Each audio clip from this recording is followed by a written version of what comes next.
Hi friends, எல்லோரும் எப்படி இருக்கீங்க? இன்றைக்கி எங்கள் வீட்டில் பார்த்துக்கிட்டிங்கன்னா மத்தியானம் சாப்பாடு வந்து காரக்குழம்பு அதெல்லாம் வச்சு சாப்பிட்டு முடிச்சாச்சு. இன்றைக்கி வந்து பார்த்துக்கிட்டிங்கன்னா நைட்டுக்கு வந்து நாங்கள் வந்து சப்பாத்தியும் புரோட்டாவும் போடலாங்கிற ஒரு ஆசையில் இருக்கேங்க. மழை பெஞ்சிகிட்ருக்கு, அதனால் நைட்டுக்கு இப்போயே கொஞ்சம் கொஞ்சமாக எல்லா வேலையும் ரெடியாக பார்த்துக்கலாம். கரண்ட் போயிட்டுனா அப்புறம் பசங்களை வச்சுக்கிட்டு ஒன்றும் பண்ண முடியாதுன்னு பார்த்துக்கிட்டு, அதனால் இப்போயே கொஞ்சம் கொஞ்சமாக பார்த்துட்ருக்கேங்க. புரோட்டா மாவு பனைஞ்சது நான் காட்டலை, ஆனால் நான் பனைஞ்சி ஃப்ரிட்ஜில் வச்சுருக்கேன். இப்போ சப்பாத்திக்கு மாவு பனைஞ்சிட்ருக்கேங்க, அது பனைஞ்சிட்ருக்காங்க. இப்போ வந்து குருமா ரெடி பண்ணலாம் அப்படின்ட்டு சிம்பிளாக குருமா தான், வேறு ஒன்றும் இல்லை. நம்ம வீட்டில் இருக்கிறத வச்சு குருமா பண்ணலான்ட்டு ஒரு இதான் இது. தேவையான வெங்காயம், தக்காளி பழம், பச்சை மிளகாய் சேர்த்துட்டாச்சு. அடுத்து சோம்பு, பட்டை, கிராம்பு, இலை, பிரியாணி இலை. நான் இப்போ நீங்கள் பார்த்துக்கிட்டிங்கன்னா பச்சை பட்டாணி இல்லாமல் வெள்ளை கொண்டக்கடலை தான் இருக்குது பார்த்தீங்களா? வெள்ளை கொண்டக்கடலையும், இது வந்து மீன் மக்கர், சின்ன மீன் மக்கர். என்னக்கா எல்லோரும் பெருசாக இருக்கும், நீங்கள் என்ன சின்னதாக இருக்குன்னு சொல்கிறீங்க? இது சின்னதுலேயும் இருக்கும், நல்லாயிருக்கும். அதனால் சின்ன மீன் மக்கர் இதை வச்சு சிம்பிளாக நம்ம ஒரு குருமா செய்யலாம்னு நினச்சிட்ருக்கோம். புரோட்டாவுக்கும் போட்டு சாப்பிட்டுக்கலாம், சப்பாத்திக்கும் போட்டு சாப்பிட்டுக்கலாம். அதனால் அங்கே இறங்கி கருவேப்பிலை, சிக்கன் தூள், கரம் மசாலா, இஞ்சி பூண்டு பேஸ்ட்டு, தக்காளி பழம், இதில் ஏலக்காய் எல்லாம் சேர்த்து இதில் பேஸ்ட்டு அரைச்சி வச்சுருக்கேன். இப்போ தாளிப்போம் வாங்க.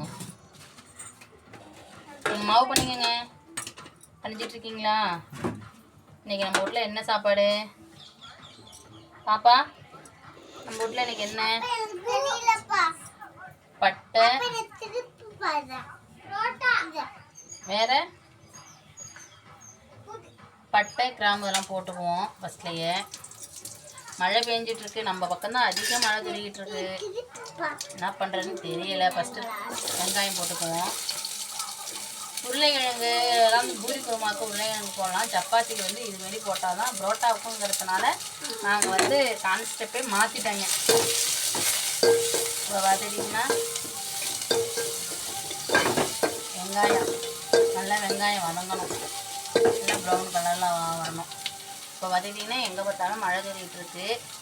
நம்மளோட லைவில் வரவங்க ஃப்ரெண்ட்ஸ் எல்லாம் ஃபோன் அடித்து கேட்டாங்க, தருமபுரி தேனியில் தான் மழை இல்லையா. ஆனால் நம்ம ஏரியாவில் நாகப்பட்டினம் டிஸ்ட்ரிக்டில் பார்த்துட்டிங்கன்னா திருவாரூர், எங்கள் ஊர் வேதாரண்யத்தில் வந்து கரியாப்பட்டினம், அங்கெல்லாம் செம மழை. நேற்று நைட்டு 2 மணிக்கு பிடிச்ச மழை இன்னமும் விழலை. ரொம்ப கஷ்டமாக தான் இருக்குது. இப்போ தான் எல்லாமே மழை பெஞ்சு கொஞ்சோண்டு எல்லாமே காஞ்சிருந்தது, தண்ணியெலாம் கொஞ்சோண்டு காஞ்சிருந்தது. மறுபடியும் தண்ணி வர ஆரம்பிச்சுட்டு குளத்துலலாம் எப்போயுமே தண்ணி இருக்குது. நிறைய பேர் சொல்லுவாங்க, அக்கா குளமெல்லாம் இருக்குது, பாப்பா பத்திரமா பார்த்துக்கங்கன்னு சொல்லுவாங்க. பார்த்துக்கிட்டு தான் இருக்கேங்க. அவங்க அடங்கையும் மாட்டுறாங்க. அப்பா வீட்டுக்கு ஃபோன் பார்த்தாலும் போக முடிய மாட்டேங்குது. இவங்களுக்கு சாப்பாடு பண்ணணும். மாமியும் ஊரில் இல்லை, மாமி வெளியில் இருக்காங்க. நான் வேறு சொல்கிறேன் அது என்னன்னு. வெங்காயம் வதங்கிட்டு இருக்கு நல்லா. எல்லா ஊர்லேயும் மழை பெய்யுது. எல்லாம் பிள்ளைங்கள்லாம் பார்த்து பத்திரமா சேஃப்டியாக பார்த்துக்கோங்க. மாவு அரைச்சிருக்கு, காலைக்கு இட்லி ஊற்ற அந்த மாவு புளிக்கலை. சரின்ட்டு பிள்ளைங்கள்லாம் சொல்லிக்கிட்டே இருந்தது புரோட்டான்ட்டு. அன்றைக்கி நாங்கள் ஒரு நாள் கடையில் வாங்கிட்டு வந்து சாப்பிட்டேங்க. அதே சாப்பிட்டோன்னே எங்கள் சின்ன பாப்பா பறக்க எடுத்துக்கிட்டு முழுங்கி தொண்டையில் அடிச்சுக்கிட்டு பயந்துக்கிட்டு இப்போ வீட்டிலே செய்வோம் அப்படின்ட்டு நான் தான் புரோட்டாவுக்கு மாவு பனைஞ்சி வச்சுருக்கேன். நீங்களாம் எப்படி புரோட்டாவுக்கு மாவு பண்ணுவீங்கிறத சொல்லுங்கள். உங்களுக்கு நான் வீடியோவை காட்டலை. நான் புரோட்டா மாவு எப்படி பண்ணுறதுன்னு பார்த்தீங்கன்னா, 2 கப்பு மைதா மாவு, 1 டீஸ்பூன் சீனி, 1 முட்டை, உப்பு, தேவையான தண்ணி போட்டு நல்லா அந்த பதத்துக்கு பனைஞ்சி ஃப்ரிஷரில் வச்சுருக்கேன். அதை நான் தேய்க்கிறப்போ காட்டுவோம். ஆனால் புரோட்டா போட போகிறேங்க. ஆனால் எப்படி போட போகிறேங்கன்னு தான் தெரியல. ஆனால் பனைஞ்சி ரெடியாக இருக்குது. அது மாஸ்டர் தான் போட போகிறாங்க. என்ன மாஸ்டர் போடுறீங்களா?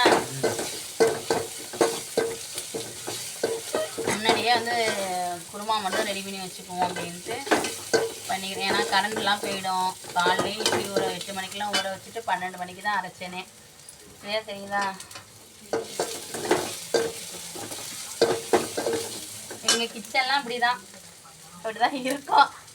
அதெல்லாம் பிறகு வீடு கட்டின பிறகு பார்த்துக்குவோம் அப்படிங்கிறதுல இருக்காங்க. ஓகேவா? ஏன் எல்லாம் போடுறீங்க? போகிறேன்ல.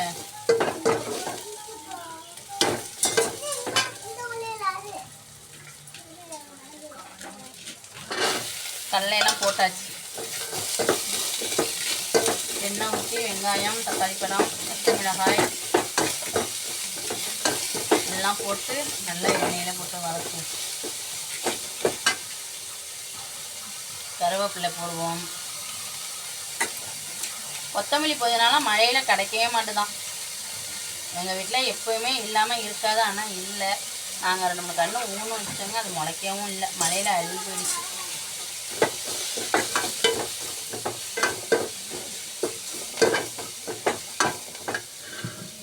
இது இஞ்சி பூண்டு பேஸ்ட் ஊற்றுவோம். ஊற்றினா தான் கொஞ்சம் தான் வாசம் வரும்.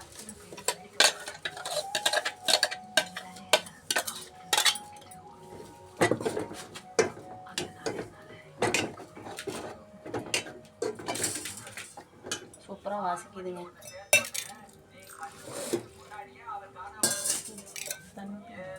பத்தாதுல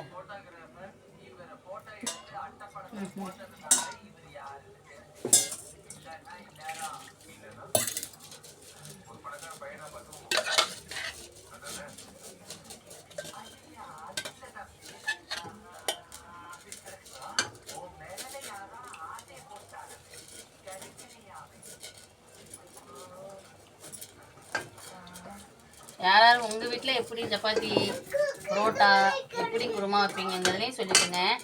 நான் அப்படி தான் பண்ணுவேன். என் சமையல் நானே ரொம்ப ஃபேமஸாக பேசக்கூடாது. நான் வந்து சமைப்பேன். நான் நல்லா சமைக்க மாட்டேனாங்க.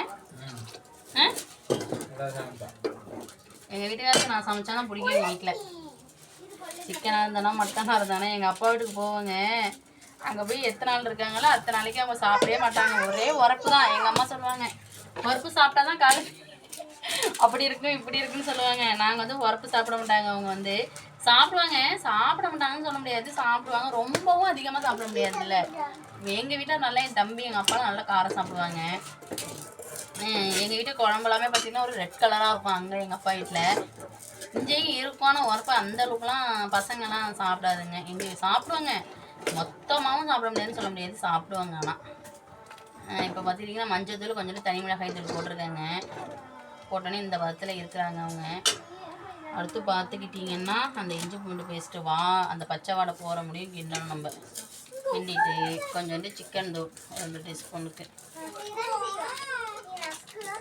பாப்பா என்னம்மா கொஞ்சோண்டு சிக்கன் தூள் போடுங்க.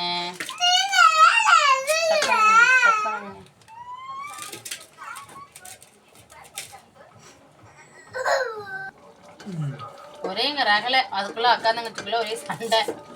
இப்போ பார்த்துக்கிட்டிங்கன்னா சிக்கன் தூள், கரம் மசாலாலாம் சேர்த்தாச்சு. சேர்த்தோன்னே அவங்க இந்த வறுத்துக்கு அப்படி சூப்பராக இருக்குது. பார்த்தோன்னே அப்படி தான் இருக்குது. இல்லை சிக்கன் போட்டு சாப்பிட்டா இன்னும் சூப்பராக இருக்கும். இப்போ நம்ம வேணுங்கிற தண்ணி ஊற்றிக்கலாம். உங்களுக்கு எவ்வளோ தண்ணி வேணுமோ நம்ம ஊற்றிக்கலாம். ரொம்பவும் தண்ணி ஊற்றக்கூடாது.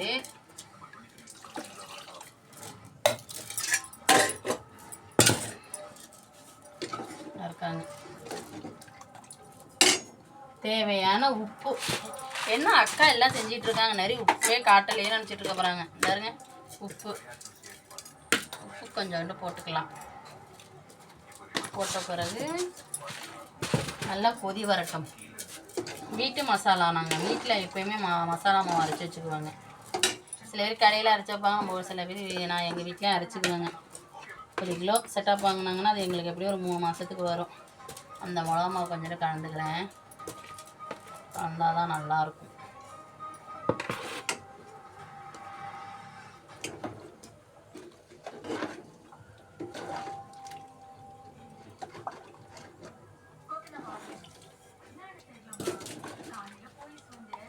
சப்பாத்திக்கு மாவு பனஞ்சாச்சு.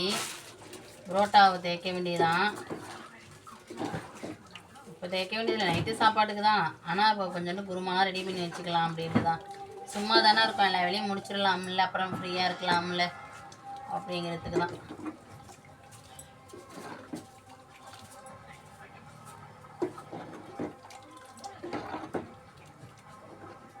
இது கூட காலையில் இட்லிக்கு வச்சுக்கலாம், சூப்பராக இருக்கும். இட்லிக்கெல்லாம் அந்தமாரி இது பண்ணோம்னா சூப்பராக சப்பாத்தி மாவு பனைஞ்சிருக்கு. மத்தியானம் பார்த்திங்கன்னா கேசரி கிண்ணங்க எங்கள் வீட்டில். பசங்கள்லாம் இது ஒன்றும் இல்லைன்னொன்னே கேசரி கிண்ணங்க, அதெல்லாம் சாப்பிட்டுட்டாங்க அவங்க. சூப்பராக இருந்தது கேசரி. நல்லா இருந்ததா?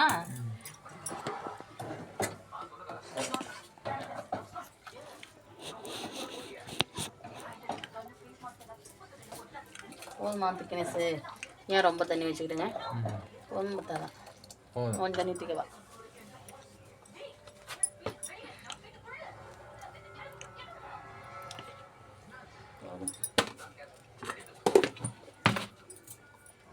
ஓகே,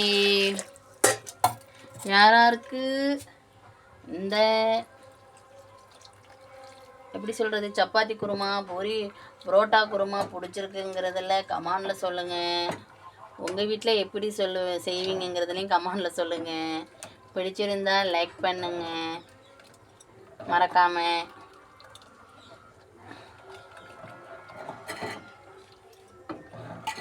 சூப்பராக இருக்கும். ஆனால் இது சப்பாத்தி மாவு வந்தால் பனைஞ்சிருக்கு பதமாக. நல்லா இருந்துருங்க, நல்லா சூப்பராக பனைஞ்சாச்சு. இருந்துருங்க. இப்படி வச்சோடனே அந்த கையில் ஒன்றுமே ஒட்டலை, வெளியே இருக்குது பார்த்தீங்களா? நல்லா இருக்குது. இதில் கொஞ்சோண்டு எண்ணெய் ஊற்றி வச்சுக்கலாம், நல்லாயிருக்கும். புரோட்டா மாவு காமிங்க. எல்லோரும் பொய் சொல்கிறோம் அப்படின்னு சொல்லுவாங்கங்க.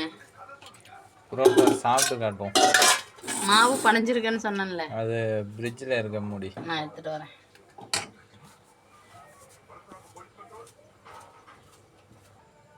புரோட்டா மாவு பனைஞ்சி இருக்குனால நல்லா தான் இருக்கு. ஒட்டாதுல்ல? ஒட்டாது. வெய் என்ன. ஓகே, புரோட்டா மாவு ரெடி, சப்பாத்தி மாவு ரெடி. சூப்பராக இருக்குது. நாங்கள் கேசரி செஞ்சது நிறைய சும்மா சின்னோண்டு பாத்திரத்தில் தான் செஞ்சேன். ஆனால் செமையாக இருக்குது.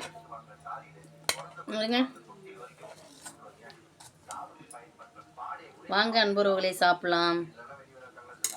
யாராருக்கு இந்த வீடியோ பிடிக்குங்கிறத லைக் பண்ணுங்கள், கமெண்ட் பண்ணுங்கள். சால்னா வரணும்.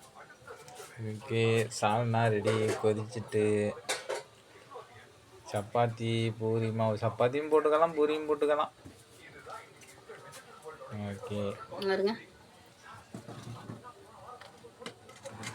நல்லா வாசம் தூக்குது. ஹோட்டலில் கூட இப்படி வாசிக்காது. வாங்க, நம்ம உறவுக்கெல்லாம் நம்ம அக்கா கையால் அசத்திடுறேன். என் வளகாப்புக்கே நாங்களே தான் வீட்டில் சமையல் பண்ணது. வளகாப்புக்கு 5கா. ஓகே, யாராருக்கு இந்த வீடியோ பிடிக்குங்கிறத லைக் பண்ணுங்கள், கமெண்ட் பண்ணுங்கள், ஷேர் பண்ணுங்கள், சப்ஸ்கிரைப் பண்ணுங்கள். மறக்காமல் பெல் பட்டனை கிளிக் பண்ணுங்கள். இன்னொரு வீடியோவில் பார்க்கலாம். ஓகே, பாய். ஓகே, பாய். வாசம் தூக்குது.